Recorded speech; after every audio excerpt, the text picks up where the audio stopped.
Este aqui é Israel, um dos países mais desenvolvidos do Oriente Médio, mas o seu território tem um grave problema geográfico. Começando pelas suas fronteiras, o país é totalmente cercado por nações que já o atacaram no passado, sendo o Egito na fronteira sul, a Jordânia no leste e ao norte o Líbano e a Síria. Além disso, existem países declaradamente inimigos de Israel, como o Irã, que mesmo não fazendo fronteira já ameaçou o país diversas vezes, além da Arábia Saudita, Iraque, Argélia, Líbia, Kuwait e o Sudão, que também já foram inimigos do país. Isso sem falar dos conflitos internos que acontecem com a Palestina na faixa de Gaza e na Cisjordânia. E um dos motivos para isso acontecer é que todo esse território é muito estratégico, dado que aqui temos o Levante, uma região que se estende desde o Oriente Médio até o sul dos Montes Tauro na Turquia, sendo limitado a oeste pelo Mar Mediterrâneo e a leste pelo deserto da Arábia e da Mesopotâmia. Essa área conecta o norte da África ao Oriente Médio, sendo requisitada por interesses logísticos e militares de diversas potências. E o outro motivo de ser uma área de conflitos é pela questão religiosa, já que Israel concentra alguns dos principais centros históricos para o judaísmo, islamismo e o cristianismo. Para se ter uma noção, nos países ao redor de Israel, em média 94% da população é islâmica, enquanto em Israel 82% é judaica. E para entendermos mais a fundo o problema geográfico de Israel, temos que olhar a sua história. Desde seu surgimento até os dias atuais, Israel sempre viveu conflitos, guerras e instabilidades, justamente pela localização geográfica e por estar em uma região estratégica. Sabendo disso, vamos começar a história de Israel por aqui, em 600 a.C. Jerusalém, atual cidade de Israel, ficava no território de Judá e era cercado pelo Egito e pela Babilônia. Mas foi em 586 a.C. que começa um ciclo de invasões naquela região, onde os babilônios, sob o comando de Nabucodonosor II, invadiram e destruíram o Templo de Salomão. E logo em 538 a.C., Ciro, o Grande da Pérsia, conquistou a Babilônia e grande parte do Oriente Médio. Depois dele, por sua vez, com o avançar da Macedônia sobre a região, Alexandre o Grande conquista Jerusalém. E esse ciclo continua, com a atual região de Israel sendo dominada por Roma e outras diversas potências estrangeiras, com destaque para os reinos europeus durante as Cruzadas, que tiveram motivos principalmente religiosos e demarcaram a disputa entre cristãos e muçulmanos, que ocorre até hoje.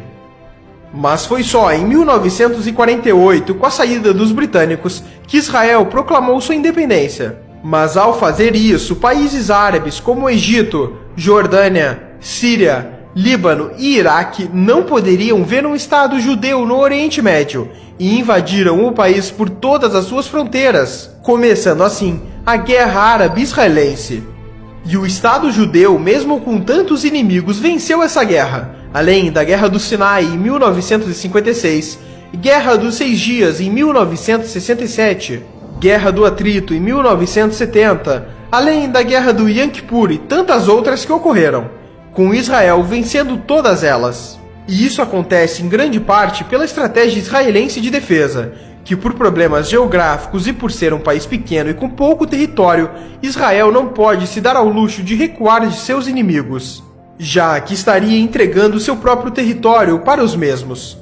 Basicamente, a estratégia se dá da seguinte maneira: a primeira etapa é avançar sobre território inimigo no momento que eles menos esperam, e depois, enquanto uma linha avança diretamente em direção ao inimigo de forma rápida, uma ou mais linhas de ataque se dão pelas extremidades de forma a avançar mais rápido ainda, cercando o inimigo e não o deixando penetrar em seu território.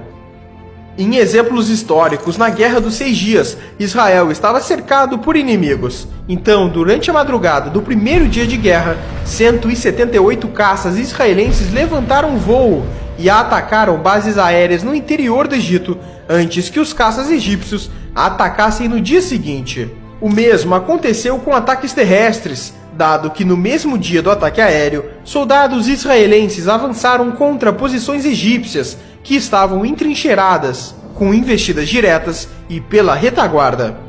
O montante dessas guerras e conflitos mostra a instabilidade na região e que hoje, mesmo tendo um decreto de paz entre Israel e países árabes, o país tem que sempre investir na sua defesa, tanto que as forças armadas de Israel são a 20ª maior do mundo.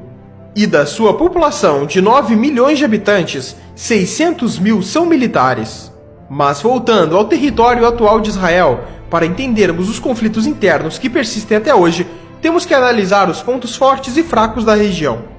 Diferente de países como os Estados Unidos, que possuem ótimas barreiras naturais e poucas fronteiras, Israel sofre nesse sentido, pois tem 3 barreiras naturais problemáticas. Sendo o Sinai, que por ser justamente uma área desértica e pouco habitada, ela dificulta o envio de forças militares até o deserto de Negev. A outra região são os desertos ao sudeste que protegem Negev e chegam até o Mar Vermelho. E por fim, o deserto que começa por volta de 40 quilômetros ao leste do Rio Jordão, que protege das possíveis ameaças vindas da Jordânia.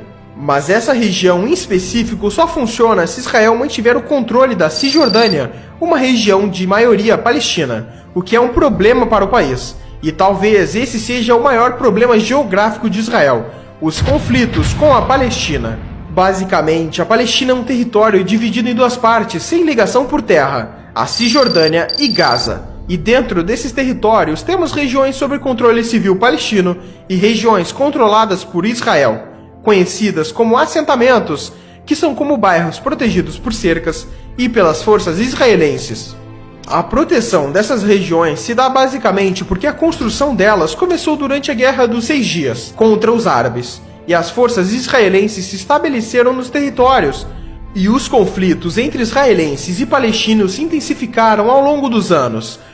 Mas em 1993, em Oslo, Noruega, líderes israelenses e palestinos se reuniram e firmaram um acordo de paz, que estabelecia 3 áreas diferentes de ocupação na Cisjordânia. A primeira delas é a Área A, que seria administrada pelas autoridades palestinas. Já a Área B teria a administração palestina, mas controle militar de Israel. E por fim, a Área C, que é totalmente controlada por Israel. Muitos dos acordos firmados em Oslo foram mal sucedidos, mas as áreas permaneceram. E é na Área C que os israelenses têm dezenas e dezenas de assentamentos atualmente. Já a faixa de Gaza também é um território preocupante, pois é uma região densamente povoada, onde muitos refugiados palestinos se instalaram. E nela a quantidade e a recorrência de conflitos entre palestinos e israelenses é ainda maior. E foi por esse conjunto de fatores que em 2002 os israelenses começaram a construção de um muro que se estende por todo o território entre Israel e a Cisjordânia. O mesmo aconteceu na cidade de Jerusalém, onde temos um grande muro que ronda todo o território. E falando em Jerusalém, esse é o ponto final. O interesse pela cidade se dá pelos vários lugares religiosos nela. Por exemplo, os principais lugares judeus que se destacam são 2, o Muro das Lamentações e o Monte do Templo. Já para os cristãos, em principal, é a Igreja do Santo Sepulcro, e para os islâmicos, a Cúpula da Rocha. E hoje em dia, a cidade inteira está sob controle de Israel, e as perspectivas para o futuro são que continue assim. Mas as ameaças pela tomada de Jerusalém por parte de países árabes continuam. Os países lutaram pela tomada de Jerusalém durante sua história, e isso pode voltar a acontecer. E é incrível como um país tão pequeno e tão limitado territorialmente conseguiu se tornar a potência que é hoje, mesmo com todos os seus percalços geográficos. E esse foi o problema geográfico de Israel.